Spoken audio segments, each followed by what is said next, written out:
Pakistan stock data channel में खुश आमदीद। उम्मीद है आप खैरियत से होंगे। आज की मार्केट का फीलर लेते हैं। अगर देखें तो सुबह मार्केट एकदम ऊपर चली गई, उसके बाद थोड़ी नीचे आई और वहीं पे रही। लेकिन सारा दिन एक ऐसा महसूस होता रहा कि आज मार्केट में बायर्स ज़्यादा हैं, सेलर्स कम हैं।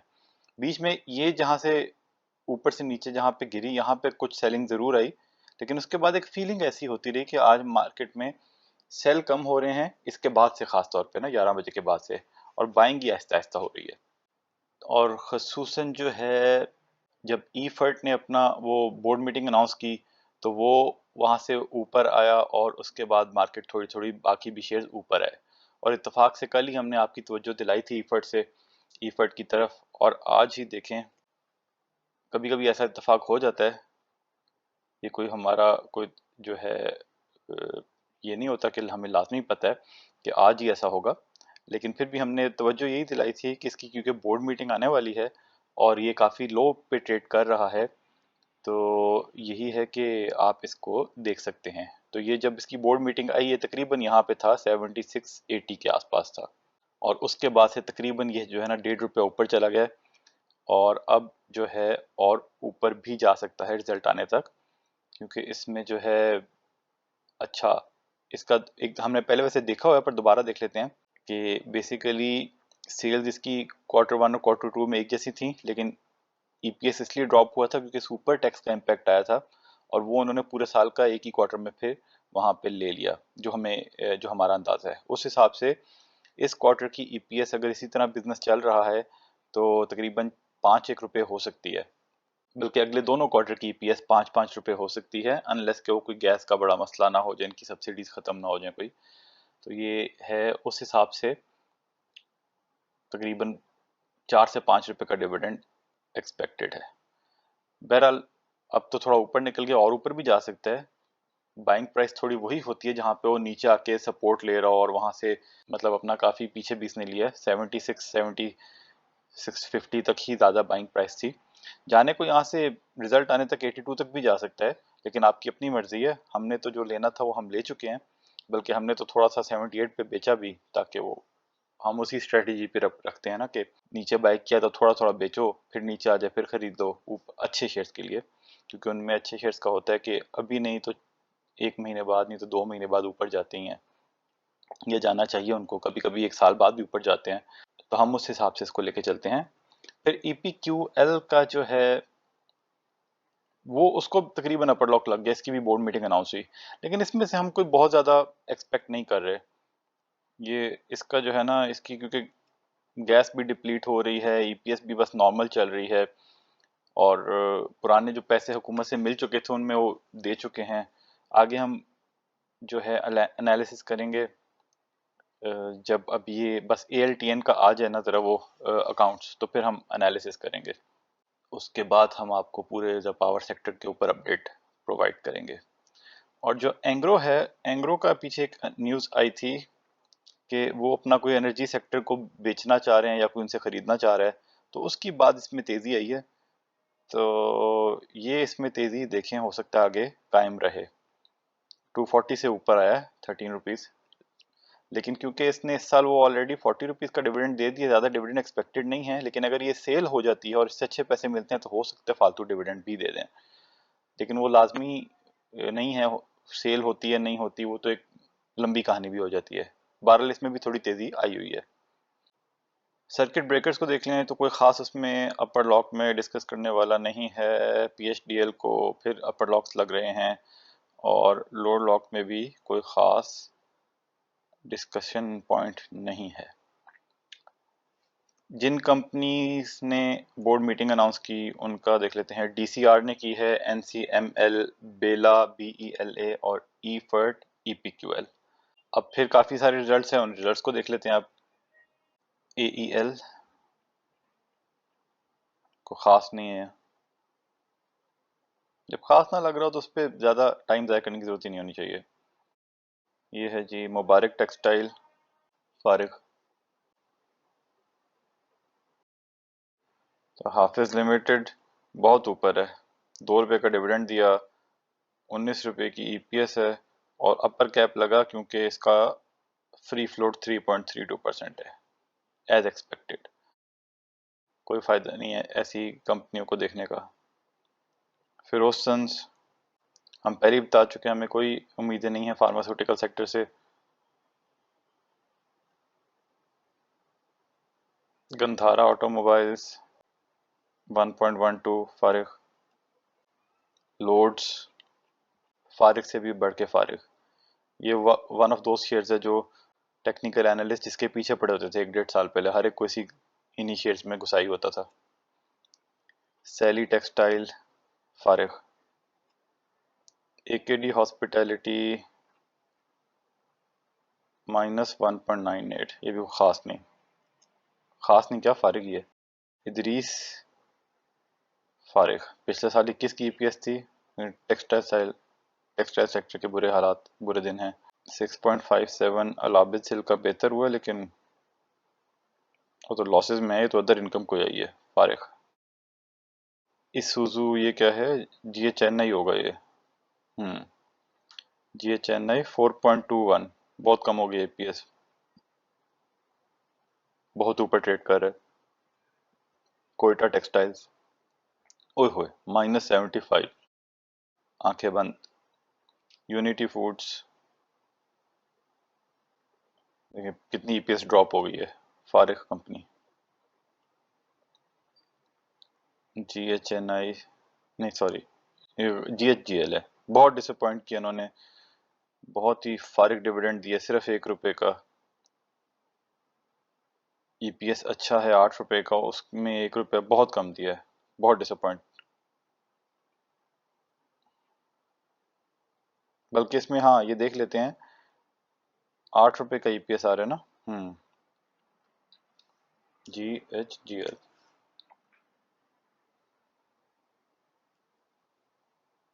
इसमें क्वार्टर तकरीबन 7.5 तो 3 क्वार्टर्स में था, इसका मतलब है क्वार्टर 4 में को खास, क्वार्टर 4 का रिजल्ट फारिग आया है, इसलिए अगले क्वार्टर्स की प्रेडिक्शन बहुत मुश्किल हो गई है, पोर्टफोलियो से निकाल दिया इसको। जीवीजीएल इन्होंने तो तुन तुन के बोनस दिए हैं, और उसके बाद फिर ईपीएस इतनी कम ही होनी है ना, उस हिसाब से तो ये कंपनी भी फारिग हो गई है। जीवीजीएल इस रेट पे फारिग है। अच्छा जी, बर्शेन है, इसने तो भी फारिग ही होगी, फारिग। सितारा एनर्जी को देख लें तो इसका रिजल्ट भी फारिग है, तो फारिग कंपनी है। अच्छा जी, अल्टर्न एनर्जी, तो इसका जैसे हमने एक्सपेक्ट किया था कि इसका जो है अब कोई ये फर्दर डिविडेंड नहीं देंगे, और उसी तरह हुआ, और उसके बाद फिर आज इसका जैसे एक्सपेक्टेड था काफ़ी नीचे ओपन हुआ, फिर एकदम थोड़ा सा ऊपर है, लेकिन फिर वहीं पे रहा। तो हमने इसमें कुछ 15-40 पे शेयर्स बेचे थे जो हमने शॉर्ट टर्म के लिए लिए थे, वो हमने वापस तकरीबन 14 पे ख़रीद लिए। और ये है कि बाकी हमारे पास इसमें होल्डिंग थी, लॉन्ग टर्म के लिए हमने रखी हुई है। लेकिन इसमें जो है इम्पोर्टेंट अब देख लेते हैं कि इसका तो वही बात है ना कि आप पहले ALTN वाली जो पूरी वीडियो हमारी है वो देखें, अगर आपने नहीं देखी, अगर आप इसमें इंटरेस्टेड हैं तो फिर देखें। इसका लॉसेस में है, लेकिन इसके लॉसेस की अहमियत नहीं है, क्योंकि ये इन्होंने सब्सिडरी कंपनी की इनकम पे ये जिंदा हैं, ठीक है। और वो उसके लिए इनकी कंसोलिडेटेड अर्निंग्स देखते हैं तो वो बहुत ज़बरदस्त हैं। ये देखें 3.72 पिछले साल थी, इस दफ़ा काफ़ी ज़्यादा, इसका मतलब है उस कंपनी का बिजनेस मिला है, उससे बिजली ली गई है रूस पाकिस्तान से। 11.78, उसमें 60% इनकी होल्डिंग है। और ये देखें, ये जो है ना, profit for the year is attributable to owner of the parent company. तो ये जो अर्निंग पर शेयर है ना, जो हमें याद पड़ता है, ये अर्निंग पर शेयर वो है जो 60% है, यानी कि जो इनकी जो ALTN के हिस्से में जो आती है, ये वो अर्निंग पर शेयर है। और जो है 60% जो उनका शेयर है प्रॉफिट शेयर, उसको निकालें तो वो आता है। अब ये है कि देखें, ये उसी आप वीडियो उनकी देखें तो इस कंपनी के भी जो है हुकूमत ने पैसे देने हैं, तो हुकूमत जब आहिस्ता आहिस्ता पैसे देगी तो ये पैसे ये ALTN को देंगे, ये डिविडेंड अपनी पेरेंट कंपनी को देंगे, क्योंकि ये प्राइवेट कंपनी है। देखिए प्राइवेट कंपनी जो है, अनलेस कि उसने कहीं इन्वेस्टमेंट करनी हो, उसको कोई ज़रूरत नहीं है कि वो डिविडेंड ना दें। ALTN के जो शेयर होल्डर्स हैं, वो पेरेंट कंपनी है, वो अपनी प्राइवेट कंपनी से कहेंगे भाई हमें डिविडेंड दो, वो उनको डिविडेंड देंगे, और फिर ALTN के शेयर होल्डर्स ALTN के डायरेक्टर्स अपनी कंपनी के शेयर होल्डर्स को पैसे देंगे। लॉन्ग टर्म में हमें तो यही लगता है कि ये कंपनी जो है अच्छे खासे पैसे देने की सलाहियत रखती है। रूस पाकिस्तान इनको देगी और ये अपने शेयर होल्डर्स को देंगे, और उसी असेसमेंट की बेसिस पे हमने इसमें इन्वेस्टमेंट की हुई है। और देखें, ये रूस पाकिस्तान की इस साल की अर्निंग हुई है 11-12 रुपए, और वो अभी मतलब रूस पाकिस्तान से जो ALTN की अर्निंग बन रही है। तो इसका मतलब ये कि रूस पाकिस्तान का बिजनेस अभी ठीक चल रहा है, और अगर 2-3 साल में इसी तरह चलता रहे, और ये 11 जब हुकूमत इनको पैसे देगी और उसमें से 6 रुपये भी अगर ये डिविडेंड दे देते हैं ALTN को, और वो आगे 6 रुपये का अपने शेयर होल्डर्स में बांट देते हैं, तो अगले 2-3 सालों में 14 रुपये का शेयर के तो पैसे कम से कम पूरे हो जाएंगे, ऐसा लगता है हमें। हमारी यही असेसमेंट है और इसी बेसिस पे हमने इसमें रखी हुई है। आप अपना फैसला खुद करें, आपकी अगर तसल्ली नहीं होती तो हमारी तरफ से कोई आपको इसमें नहीं है कि आप इसमें ज़रूर करें। अल्लाह ताला बाकी सब बेहतरी रखे, लेकिन 2 से 3 साल में ये 14 रुपये हमारे पूरे हो जाएंगे। हमारी यही असेसमेंट है। लेकिन याद रखिए, ये असेसमेंट है, गैब का इल्म हमारे पास नहीं है, असेसमेंट गलत भी हो सकती है, इसलिए अपना फैसला खुद। मुनाफे में मौज अपनी अपनी और नुकसान में दौड़ अपनी अपनी। तो ये है जी ALTN का रिजल्ट। वैसे क्विकली ये भी देख लेते हैं एक दफ़ा कि अगर कंसोलिडेटेड ही हम देखें कि पिछले 9 महीने में कितना था और अब कितना हुआ है, तो उस हिसाब से देखें। 9 महीने में था 9.7 9.5 बिलियन, और अब हो गया है, इसका मतलब है इनसे काफ़ी ज़्यादा बिजली ली गई है। और ग्रॉस प्रॉफिट देखा जाए वो 8 है, तकरीबन 6 था, ग्रॉस प्रॉफिट तकरीबन उसी परसेंटेज से बढ़ा है। और नेट प्रॉफिट पहले था, EPS था 8.29 और अब है 11.78। इसका मतलब है ये उसी अच्छा, मतलब हर क्वार्टर में ठीक चल रहा है, तो उस हिसाब से भी ये बेहतरी की उम्मीद काफ़ी ज़्यादा है। और अब जब हम इसकी अकाउंट्स आ जाएंगे और फिर हम वो पावर सेक्टर का एनालिसिस करेंगे, तो फिर आपको थोड़ा और इसमें वजाहत मिलेगी, थोड़ी और तफसील मिलेगी कि ये कितना बेहतर हो सकता है। तो ये थे जी रिजल्ट्स आज के।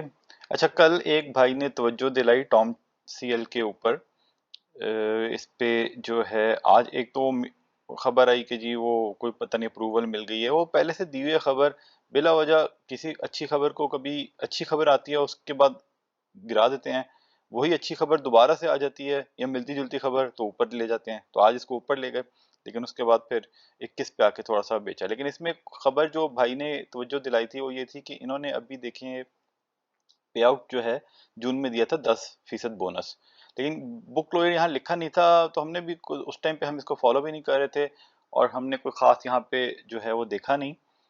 तो इनका चक्कर ये हुआ है कि इन्होंने ना पहले ये अनाउंस किया जून में कि 10% बोनस ये दे रहे हैं, और वहां पे बुक क्लोजर भी आ गया डेट कि 22 जून से बुक क्लोज है।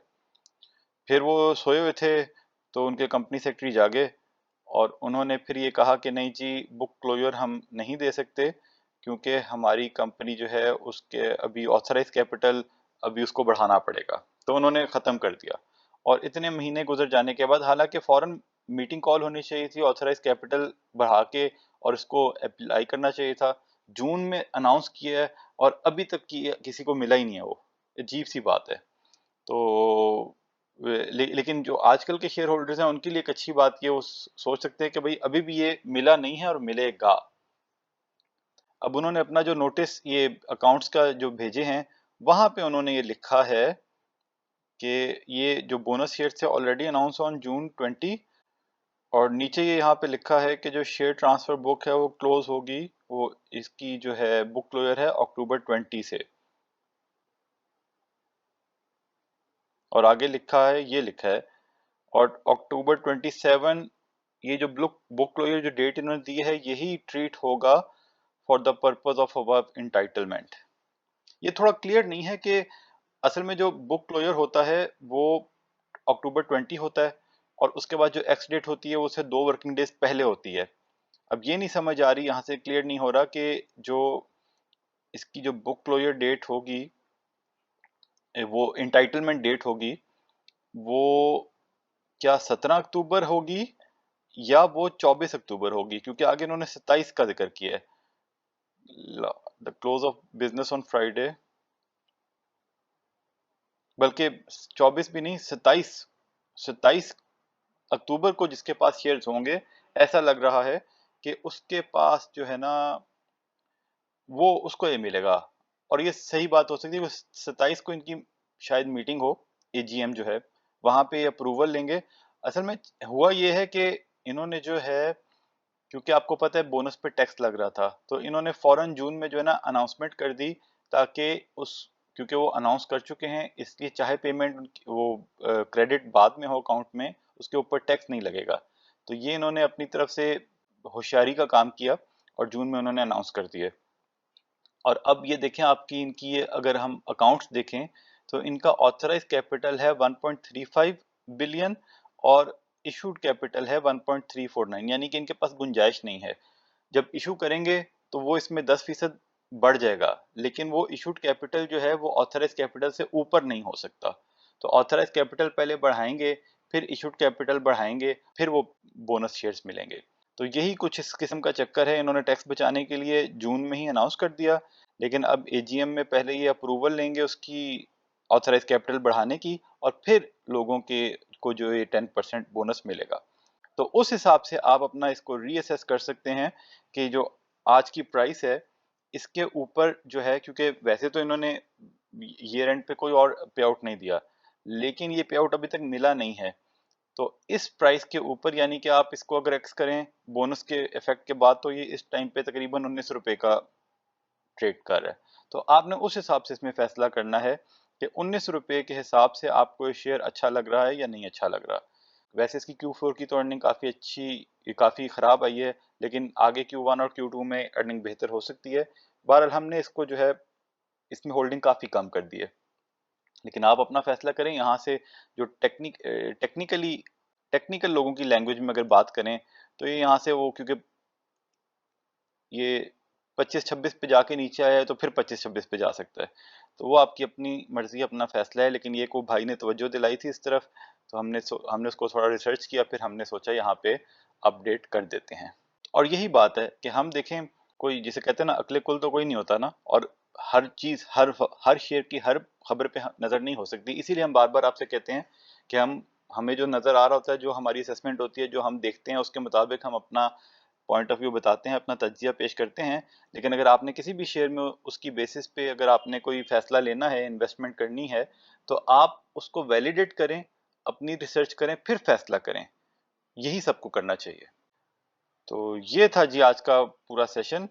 ये सारा तज्जिया करने के लिए हमने डेटा PSX की साइट से लिया। आप खुद वैलिडेट करें, फिर अपना फैसला करें। कोई बाय सेल कॉल नहीं है, खरीदने बेचने का फैसला आपने खुद करना है, क्योंकि मुनाफे में मौज अपनी अपनी और नुकसान में दौड़ अपनी अपनी। अगर तज्जिया पसंद आया तो शेयर, लाइक, सब्सक्राइब कर दें और खुश रहें। अल्लाह के हवाले।